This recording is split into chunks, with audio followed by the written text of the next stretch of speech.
In this video, I'm going to talk about parent functions, the 12 basic functions that we're going to work with this year, and transformations.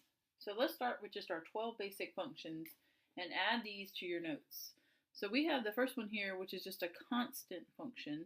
So we write that as y equals k, such as like y equals 3 or 2, something that's just equal to a number. So that's just a straight horizontal line at whatever that number would be. We have a linear function, so just a basic line, so we call it y equals x. So sketch these in your notes.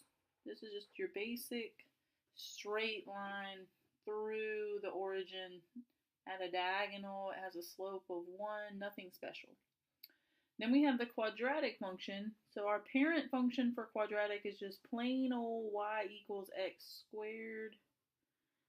And it sits right there at the origin for your vertex and faces upwards.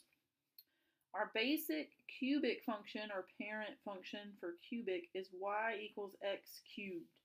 So it starts down, goes to the origin, and then goes up. So I want you to sketch these in your notes. And there are 12 of them, so let's keep going. The square root function is y equals the square root of x. So notice these are all kind of plain. We haven't done anything special to them. So it starts at the origin, but then just goes up and kind of levels off, it looks like. And then we have, I don't need to write over that. Cube root function is y equals the cube root of x. So it kind of looks like a sideways cubic function, if you notice. Like this one looks like it's going horizontal where that one was vertical. And then this one kind of looks like it's half of that parabola turned sideways. Okay, let's keep going. There's 6 more. We have the reciprocal function, y equals 1 divided by x. So that one has these 2 little parts we call branches. So when we work with rational expressions, they're going to be a reciprocal function. So you could write down, the word we use for those little pieces of our graph are called branches of our graph. And we'll learn more about that later. Then absolute value, the parent function is y equals the absolute value of x. So again, these are just our basic parent functions. So nothing special has been added to them yet. So it sits right at the origin and looks like a nice even V sitting at the origin. The log function is y equals log base b of x. And then it looks like it has a line that's coming up from negative infinity and kind of hugs the y-axis right there and then goes up off to infinity. Then exponential is y equals b to the x power. So it looks like it's coming from this direction, hugging the x-axis this time. And then it goes up to infinity. And we have 2 more that we're definitely going to talk about in our trig unit one day. So y equals the sine of x. We call that not sin, but sine. Pronounced sine. So this looks like kind of an S curve. So try to sketch these as accurately as you can. Make a good sketch in your notebook. Use graph paper if you have it. And it kind of goes up to 1. It goes down to -1 right here. And then this is pi and this is 2 pi, if you want to label those really nice in your notes. And then our cosine graph. So 1 equals cosine of x. Our parent function is just plain old cosine. So starting at 1, notice sine graph starts at 0, cosine starts at 1. But we'll talk more about all that later. So if you're sketching these in your notes, you can make this at a 1. This is at -1. This one's at pi over 2. This is at pi. We could put that up there. And then this one is at 3 pi over 2. And this one is at 2 pi. Again, just so you have nice notes to look at later. So these are our 12 basic functions. Now let's talk about what happens to them when we do transformations. So transformations, we need to write down all the rules for our transformations. And then we're going to treat them as if h of x equals f of x is our parent function. This whole time we're talking about it, we're going to keep that in mind, and we're going to manipulate that basic function. So the first rule goes with vertical shifts. So if we have h of x equals f of x, and then we add something to it, then it's going to shift it up that many units, whatever c equals. And then h of x equals f of x minus c would be a vertical shift down c units. C is a constant value. So if it was 5, for instance, it would go up 5 right there. And if that was minus 5, it would have gone down 5 units. So just write that rule down in your notes. We're going to get all the rules down, and then we're going to look at some examples. The next rule is horizontal shifts. So how do we know when it shifts left or right? So with our basic function, h of x equals f of x, now we have subtracted something in a grouping symbol. So keep in mind, horizontal shifts go with something inside of a grouping symbol. And if it's subtracting, it's kind of the opposite of what we think of. It goes to the right. So if it's minus in a grouping symbol, it's horizontal shift to the right that many units. And then if it's h of x equals f times x plus c, so you're adding something within a grouping symbol, it's a horizontal shift to the left that many units.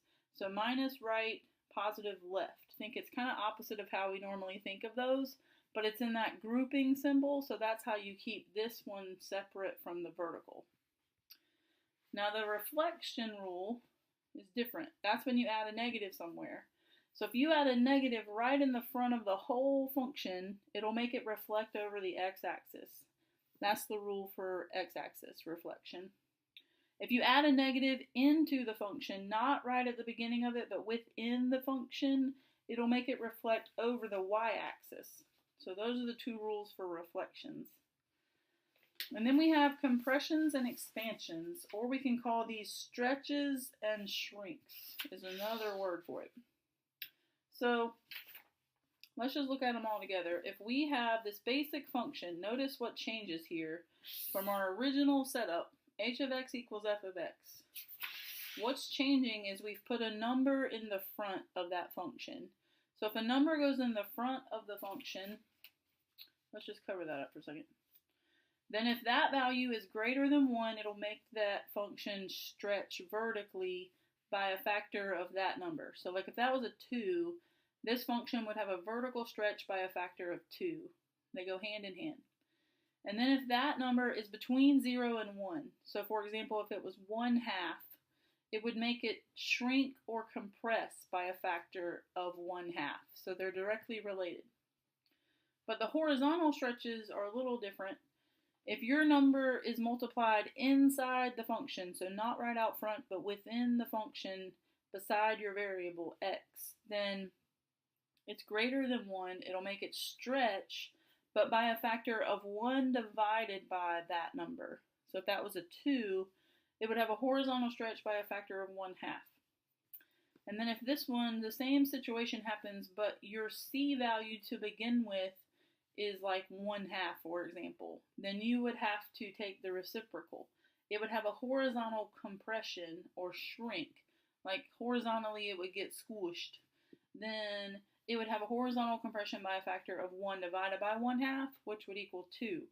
So these are kind of opposite of each other. But we're going to practice. So let's look at just a couple of examples, and then we're going to work on more of them in class together. Okay. So here are some examples of how to describe the transformation and identify the parent function. So let's do those first. So if you're just given this function, we want you to be able to say that the parent function of this would be f of x equals the square root of x. Because we could look over here and we could find that this is the same equation. It's just got that 4 in there now. And so that was my transformation. So that 4 is in a grouping symbol. So that would make this function go to the left 4 units. So I've got my parent function as the square root function.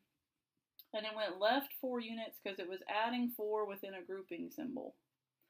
Then example 2 has h of x equals x squared minus 5. So we want you to hopefully be able to practice pointing out that the parent function would be, let me put h of x equals x squared. So that's the basic function that's quadratic. Then the minus 5, we would say made this function go down 5 units because it's not in a grouping symbol, but they subtracted the 5. So that went with that first rule that you just wrote down a minute ago. Then number 3 has g of x equals 3 times the quantity x minus 1 cubed. So that cube should hopefully cue you into the fact that the parent function here would be g of x equals just the basic cubic function. But now we've got this 3 and we got this minus 1. So two things happen to this function. This 3 is going to make it have a vertical stretch, is what we normally say, or expansion is another word, by a factor of 3. And the minus 1 is like this one. It was in a grouping symbol, so it's going to go to the right one. Because when we subtract and it's in a grouping symbol, it goes to the right that many units. And then I must have stopped writing my examples down. Let me make another one up here. So let's say we have the absolute value of x. And let's put a negative out front. And let's subtract, well, let's add 8. Okay. So the parent function here, we want you to be able to say k of x would equal just the plain old absolute value of x. Nothing special about it. So you kind of strip away all that stuff and see what was the main function here. And then this negative right there is out front. It's not within this absolute value symbol. So this would reflect over the x-axis. And then the 8 back here would make it shift up 8 units.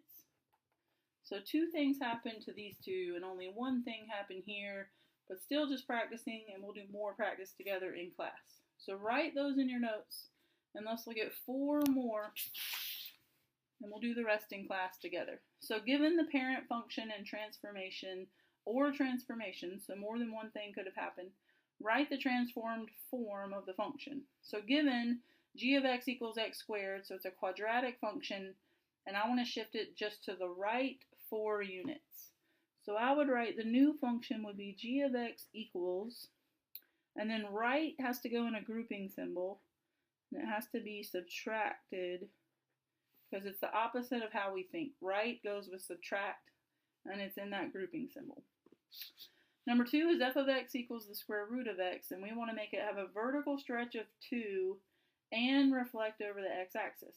So taking our original function, the vertical stretch of 2 needs to go out front, but so does the fact that it reflected. So it's actually going to end up being a negative 2 that'll take care of both of those transformations.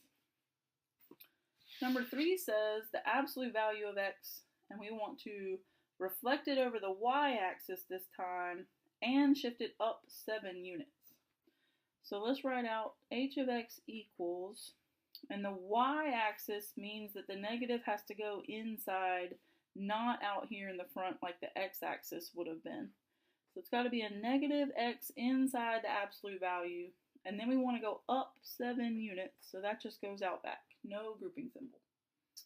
And one more, we have k of x equals x cubed, and we want to shift it left 1 unit and down 6 units. So left 1 has to go in a grouping symbol. So we need to put x plus 1 unit, and then it needs to go down 6, so that just goes out back, not in a grouping symbol. All right, so make sure all of those are added to your notes.